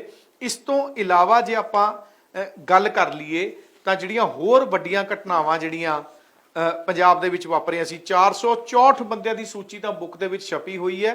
ਉਸ ਤੋਂ ਬਾਅਦ ਜਿਹੜੇ ਹੋਰ ਕੇਸ ਸੀਗੇ ਜਿਹਦੇ ਵਿੱਚ ਸਾਡੇ ਆਪਣਾ ਦੇਸ਼ ਭਗਤਾਂ ਨੂੰ ਕਮਾਂ, ਆਜ਼ਾਦੀ ਘੁਲਾਟੀਆਂ ਨੂੰ ਕਮਾਂ ਸਜ਼ਾਵਾਂ ਦਿੱਤੀਆਂ ਗਈਆਂ ਸੀਗੀਆਂ, ਜਿਵੇਂ ਅੰਮ੍ਰਿਤਸਰ ਸਾਜ਼ਿਸ਼ ਕੇਸ, ਉਸ ਤੋਂ ਬਾਅਦ ਨੈਸ਼ਨਲ ਬੈਂਕ ਅੰਮ੍ਰਿਤਸਰ ਦਾ ਡਾਕਾ, 2 ਯੂਰੋਪੀਅਨਸ ਦੀ ਹੱਤਿਆ ਅਤੇ ਲੱਖਾਂ ਦੀ ਲੁੱਟ, ਉਸ ਵੇਲੇ ਲੱਖਾਂ ਦੀ ਲੁੱਟ ਜਿਹੜਾ, ਫਿਰ ਨੈਸ਼ਨਲ ਬੈਂਕ ਅੰਮ੍ਰਿਤਸਰ ਲੁੱਟ ਕੇਸ ਜਿਹਦੇ ਸਜ਼ਾ ਮਿਲੀ ਭਾਰਤੀਆਂ ਨੂੰ, ਅਲਾਇੰਸ ਬੈਂਕ ਹੱਤਿਆ ਕੇਸ ਅੰਮ੍ਰਿਤਸਰ, ਯੂਰਪੀ ਮੈਨੇਜਰ ਦੀ ਹੱਤਿਆ, ਚਾਰਟਰ ਬੈਂਕ ਅੰਮ੍ਰਿਤਸਰ ਕੇਸ, ਕੁਮਾਰੀ ਸ਼ੇਰਵੁੱਡ ਦੀ ਹੱਤਿਆ ਦੀ ਕੋਸ਼ਿਸ਼ ਦਾ ਮਾਮਲਾ, ਲੜਕੀਆਂ ਦਾ ਨਾਰਮਲ ਸਕੂਲ ਅੰਮ੍ਰਿਤਸਰ ਨੂੰ ਅੱਗ ਲਾਉਣ ਦੇ ਮਾਮਲੇ 'ਚ ਮਿਲੀ ਸਜ਼ਾ, ਪੁਲਿਸ ਨੂੰ ਗੁੰਮਰਾਹ ਤੇ ਬਹਿਕਾਉਣ ਦੀ ਕੋਸ਼ਿਸ਼ ਵਿੱਚ ਫੜੇ ਗਏ ਭਾਰਤੀਆਂ ਨੂੰ, ਪੰਜਾਬੀਆਂ ਨੂੰ ਸਜ਼ਾ, ਗੰਗੇ ਪੁਲ ਕੇਸ, ਸਾਰਜੈਂਟ ਰੋਲਡਰ ਦਾ ਮਰਡਰ, ਗਾਰਡ ਰੋਬਿਨਸ ਦੀ ਹੱਤਿਆ ਅੰਮ੍ਰਿਤਸਰ, ਤਾਰਘਰ ਕੇਸ ਤੇ ਗੁਮਾਨਪੁਰਾ ਰੇਲ ਗੱਡੀ ਨੂੰ ਪਟਰੀ ਤੋਂ ਉਤਾਰਨ ਦਾ ਮਾਮਲਾ। ਉਹ ਸਾਰਾ ਜਿਹੜਾ ਹੈਗਾ ਜਿਹੜੇ ਉਹਨਾਂ ਦੇ ਨਾਲ ਸੰਬੰਧਿਤ ਵਿਅਕਤੀ ਸੀ, ਟੋਟਲ 500 ਦੇ ਕਰੀਬ ਕਹਿ ਰਹੇ ਨੇ ਸੂਚੀ ਜਿਹੜੀ ਹੈਗੀ ਹੈ ਇਹਨਾਂ ਦੀਆਂ ਬਣਦੀ ਹੈ। ਉਹ ਸਾਰੇ ਤੱਥ ਵੀ ਇਹਨਾਂ ਨੇ ਸਾਹਮਣੇ ਲਿਆਂਦੇ ਨੇ ਤਾਂ ਕਿ ਸਾਡੀ ਆਉਣ ਵਾਲੀ ਪੀੜ੍ਹੀਆਂ ਨੂੰ ਪਤਾ ਲੱਗ ਸਕੇ ਕਿ ਜਲਿਆਂਵਾਲਾ ਬਾਗ ਕਤਲੇਆਮ ਕੀ ਸੀ। ਸੋ ਡਾਕਟਰ ਸਾਹਿਬ ਤੁਸੀਂ ਸਾਡੇ ਸਟੂਡੀਓ 'ਚ ਆਏ, ਸਾਡੇ ਨਾਲ ਗੱਲਬਾਤ ਕੀਤੀ, ਬਹੁਤ ਬਹੁਤ ਧੰਨਵਾਦ। ਬਹੁਤ ਬਹੁਤ ਥੈਂਕ ਯੂ ਸਰ, ਤੁਸੀਂ ਬੁਲਾਇਆ ਔਰ ਸਾਡੀ ਬੁੱਕ ਨੂੰ ਇੰਨਾ ਮਾਣ ਦਿੱਤਾ। ਔਰ ਮੈਂ ਚਾਹੁੰਦਾ ਹਾਂ ਕਿਉਂਕਿ ਇਹ ਬੁੱਕ ਦਾ ਲਿਖਣ ਦਾ ਪਰਪਸ ਇਹੀ ਸੀਗਾ ਕਿ ਸਾਡੀ ਅੱਜ ਦੀ ਪੀੜ੍ਹੀ ਨੂੰ ਜਿਹੜੇ ਕਿ ਜੋ ਕਿ ਅੱਜ ਕੱਲ੍ਹ ਸਿਰਫ ਸਾਰੀ ਲਾਈਫ ਸਾਨੂੰ ਪਤਾ ਹੈ ਮਟੀਰੀਅਲਿਸਟਿਕ ਹੁੰਦੀ ਜਾ ਰਹੀ ਹੈ। ਹਰ ਵਿਅਕਤੀ ਜਿਹੜਾ ਆ ਉਹਨੂੰ ਇਹ ਹੈ ਕਿ ਮੈਂ ਕੁਝ ਨਾ ਕੁਝ ਰੁਜ਼ਗਾਰ ਪਾ ਲਵਾਂ ਜਾਂ ਕਿਉਂਕਿ ਅੱਜ ਕੱਲ ਜਿਹੜਾ ਸਾਰਾ ਸਿਸਟਮ ਜਿਹੜਾ ਹੈ ਇਸ ਤਰ੍ਹਾਂ ਹੋ ਚੁੱਕਾ ਹੈ, ਕਿਤਾਬਾਂ ਤੋਂ ਅਸੀਂ ਦੂਰ ਹੁੰਦੇ ਲਾਈਫ ਸਰਵਾਈਵਿੰਗ ਲਈ ਬੰਦਾ ਸਟਰਗਲ ਕਰ ਰਿਹਾ ਸਟਰਗਲ ਕਰ ਰਿਹਾ, ਔਰ ਅਸੀਂ ਕਿਤਾਬਾਂ ਤੋਂ ਦੂਰ ਹੁੰਦੇ ਜਾ ਰਹੇ ਹਾਂ। ਸੋ ਇਹ ਇੱਕ ਕਿਤਾਬ ਜਿਹੜੀ ਹੈ ਇੱਕ ਪੂਰੀ ਤਰ੍ਹਾਂ ਇੱਕ ਕਹਾਣੀ ਦੇ ਰੂਪ ਵਿੱਚ ਹੈ। ਆਮ ਬੰਦਾ ਵੀ ਜਿਹੜਾ ਲੇਮੈਨ ਵੀ ਜਦੋਂ ਉਸ ਨੂੰ ਪੜ੍ਹੇਗਾ ਤਾਂ ਉਹਨੂੰ ਪਤਾ ਲੱਗੇਗਾ ਕਿ ਮੈਂ ਬਿਲਕੁਲ 1919 ਦੇ ਵਿੱਚ ਖੜਾ ਹਾਂ, ਕਿਉਂਕਿ ਇਹਦੇ ਵਿੱਚ ਘਟਨਾਵਾਂ ਜਿਹੜੀਆਂ ਉਸ ਤਰ੍ਹਾਂ ਪ੍ਰਦਰਸ਼ਿਤ ਕੀਤੀਆਂ ਗਈਆਂ। ਔਰ ਪ੍ਰਸ਼ਾਂਤ ਗੌਰਵ ਜੀ ਜਿਹੜਾ ਇਸ ਦਾ ਇੱਕ ਜਿਹੜਾ ਇਸ ਬੁੱਕ ਦਾ ਜਿਹੜਾ ਫਸਟ ਪਾਰਟ ਲਿਖਿਆ ਹੈ, ਉਹਦੇ ਵਿੱਚ ਸਾਰੀਆਂ ਰਾਜਨੀਤਿਕ ਔਰ ਜਿਹੜੀਆਂ ਘਟਨਾਵਾਂ ਜਿਹੜੀਆਂ ਹੈਗੀਆਂ ਉਹ ਸਾਰੀਆਂ ਉਹਦੇ ਵਿੱਚ ਦਰਜ ਕੀਤੀਆਂ ਗਈਆਂ। ਔਰ ਜਿਹੜਾ ਦੂਸਰਾ ਪਾਰਟ ਬੁੱਕ ਦਾ ਹੈ ਉਹਦੇ ਸਾਹਿਤਕ ਪ੍ਰਪੇਖ ਜਿਹੜੇ ਹੈ ਉਹ ਅਲੱਗ-ਅਲੱਗ, ਜਿਸ ਤਰ੍ਹਾਂ ਸਾਡੇ ਰਾਈਟਰਸ ਹੋਏ ਆ ਬਹੁਤ ਸਾਰੇ, ਇਹਨਾਂ ਵਿੱਚ ਮਹਾਵੀਰ ਪ੍ਰਸਾਦ ਮਧੂਕ ਜੀ ਹੈ, ਉਹਨਾਂ ਨੇ ਆਪਣੀ ਕਵਿਤਾਵਾਂ ਦੇ ਵਿੱਚ ਲਿਖਿਆ ਹੋਇਆ। ਦੈਨ ਉਸ ਤੋਂ ਬਾਅਦ ਸੁਭਦਰਾ ਕੁਮਾਰੀ ਚੌਹਾਨ ਜੀ ਨੇ ਜਲਿਆਂਵਾਲੇ ਬਾਗ ਦੀ ਬਸੰਤ, ਉਸ ਨੂੰ ਅਸੀਂ ਇਹਦੇ ਵਿੱਚ ਪੰਜਾਬੀ ਵਿੱਚ ਟ੍ਰਾਂਸਲੇਟ ਕਰਕੇ ਲਿਖਿਆ ਹੋਇਆ।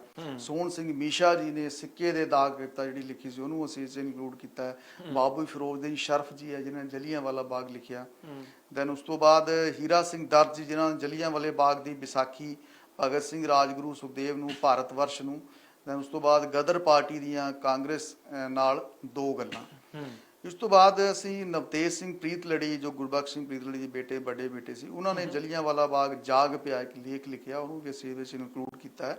ਦੈਨ ਸਦਤ ਹਸਨ ਮੰਟੋ ਨੇ 1919 ਦੀ ਗੱਲ ਜੀ ਗੁੱਡ 1919 ਦੀ ਗੱਲ ਦਾ ਲੇਖ ਜਿਹੜਾ ਲਿਖਿਆ ਉਹਦੇ ਕੁਝ ਪਾਰਟਸ ਅੰਸ਼ ਅਸੀਂ, ਕਿਉਂਕਿ ਅਸੀਂ ਪੂਰਾ ਨਹੀਂ ਲਿਖ ਸਕਦੇ, ਪਰ ਉਹਦੇ ਵਿੱਚ ਬਹੁਤ ਸਾਰੀਆਂ ਇੰਪੋਰਟੈਂਟ ਘਟਨਾਵਾਂ ਜਿਹੜੀਆਂ ਸਾਨੂੰ ਚੋਂ ਦਿਸਦੀਆਂ ਉਹ ਅਸੀਂ ਇਹਦੇ ਵਿੱਚ ਇਨਕਲੂਡ ਕੀਤੀਆਂ ਨੇ। ਦੈਨ ਮੁਲਕ ਰਾਜ ਆਨੰਦ ਜਿਹੜੇ ਉਹਨਾਂ ਨੇ ਦ ਮਾਰਨਿੰਗ ਫੇਸ ਇੱਕ ਨਾਵਲ ਜਿਹੜਾ ਲਿਖਿਆ ਸੀਗਾ, sorry 7 seasons summers novel, sorry ਦੁਬਾਰਾ ਬੋਲ ਦੇਣਾ, ਕੋਈ ਨਹੀਂ, 7 ਸਮਰਸ ਨਾਵਲ ਦਾ ਜਿਹੜਾ ਹਿੱਸਾ ਹੈ ਉਹਦੇ ਵਿੱਚ ਦ ਮਾਰਨਿੰਗ ਫੇਸ ਅਸੀਂ ਇਨਕਲੂਡ ਕੀਤਾ ਇਹਦੇ ਵਿੱਚ। ਐਂਡ ਕ੍ਰਿਸ਼ਨ ਚੰਦਰ ਜੀ ਨੇ ਅੰਮ੍ਰਿਤਸਰ ਆਜ਼ਾਦੀ ਤੋਂ ਪਹਿਲੋਂ ਇਹ ਲਿਖਿਆ ਸੀ ਲੇਖ। ਔਰ ਭੀਸ਼ਮ ਸਾਨੀ ਜੀ ਨੇ ਰੰਗ ਦੇ ਬਸੰਤੀ ਚੋਲਾ ਨਾਟਕ ਜਿਹੜਾ ਸੀ ਉਹ ਲਿਖਿਆ ਸੀ ਜੀ। ਤੋਂ ਇਸ ਤੋਂ ਇਲਾਵਾ ਪੰਜਾਬ ਦੇ ਕੁਝ ਕ੍ਰਾਂਤੀਕਾਰੀ ਸੂਰਮੇ ਜਿਹੜੇ ਕਿ ਸਿੱਧੇ ਤੌਰ ਦੇ ਨਾਲ ਇਸ ਘਟਨਾ ਨਾਲ ਸੰਬੰਧਿਤ ਨੇ, ਜਾਂ ਇਸ ਘਟਨਾ ਤੋਂ ਬਾਅਦ ਵੀ ਜਿਹੜੇ ਪੰਜਾਬ ਦੇ ਵਿੱਚ ਪੈਦਾ ਹੋਏ ਨੇ, ਉਹਨਾਂ ਦੇ ਬਾਰੇ ਵਿੱਚ ਅਸੀਂ ਕੁਝ ਨਾ ਕੁਝ ਉਹਨਾਂ ਨੂੰ ਸ਼ਰਧਾਂਜਲੀ ਦੇ ਫੁੱਲਾਂ ਵਜੋਂ ਅਸੀਂ ਉਹਨਾਂ ਦੇ ਨਾਮ ਨੂੰ ਇਸ ਦੇ ਵਿੱਚ ਇਨਕਲੂਡ ਕੀਤਾ ਹੈ ਜੀ। ਸੋ ਦਰਸ਼ਕੋ, ਡਾਕਟਰ ਪ੍ਰਸ਼ਾਂਤ ਗੌਰਵ ਤੇ ਡਾਕਟਰ ਰਜੇਸ਼ ਚੰਦਰ ਨੇ ਜੋ ਲਿਖਿਆ ਉਹ ਤਾਂ ਹੈ ਹੀ ਹੈ, ਬਾਕੀ ਪਾਕਿਸਤਾਨ ਹਿੰਦੁਸਤਾਨ ਦੇ ਸਾਹਿਤਕਾਰਾਂ ਨੇ ਵੀ ਜੋ ਜਲਿਆਂਵਾਲੇ ਬਾਗ ਨੂੰ ਲੈ ਕੇ ਲਿਖਿਆ, ਉਹਦੇ ਕਤਲੇਆਮ ਨੂੰ ਲੈ ਕੇ ਲਿਖਿਆ, 100 ਸਾਲ ਪਹਿਲਾਂ ਵਾਪਰੇ ਘਟਨਾਕ੍ਰਮ ਨੂੰ ਲੈ ਕੇ ਲਿਖਿਆ, ਉਹ ਵੀ ਤੁਹਾਨੂੰ ਜਿਹੜਾ ਹੈਗਾ ਸਾਰਾ ਕੁਝ ਸਾਹਿਤਿਕ ਜਿਹੜਾ ਹੈਗਾ ਮੈਟਰ ਵਿਸ਼ਾ ਤੁਹਾਨੂੰ ਇਹਦੇ 'ਚ ਪੜਨ ਨੂੰ ਜਿਹੜਾ ਮਿਲੇਗਾ। ਸੋ ਹੋਰ ਨਵੀਆਂ ਤੇ ਤਾਜ਼ੀਆਂ ਅਪਡੇਟ ਲਈ ਦੇਖਦੇ ਰਹੋ ਸਕਰੋਲ ਪੰਜਾਬ। ਹੁਣ ਦਿਓ ਬਲਜੀਤ ਮਰਵਾਹਾ ਨੂੰ ਇਜਾਜ਼ਤ। ਸ਼ੁਕਰੀਆ।